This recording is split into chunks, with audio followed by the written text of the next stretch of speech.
الحمد لله رب العالمين، والصلاة والسلام على رسول الله وعلى آله وصحبه أجمعين. مدن مدحوينه xubnaha golaha wasiirada, xubnaha baarlamaanka, madaxda dhaqanka, ururada bulshada, dhallinyaradan quruxda badan ee sharafta badan, dhammaantiin dadka reer Khaatumo waxaan leeyahay assalaamu calaykum waraxmatullaahi wabarakaatuh. waxaan mudanayaal iyo marooyin walaalayaal ka cuudi gaaranaynaa oo aad idinka raali gelinaynaa qorraxda kulul iyo muddada dheer ee aad nasugayseen. aad iyo aad baan idinka raali gelinaynaa, raalli ahaada.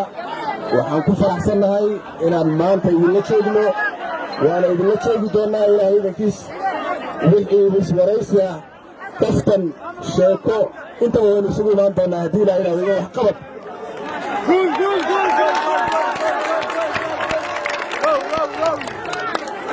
kulankeennan ama ziyaaradeennan, booqashadeennan waxay xambaarsan tahay midnimo iyo nabad iyo walaaltinimo Soomaaliyeed. waxaan leenahay Khaatumo ha noolaato, dadkeedu ha noolaadaan. guulaysta.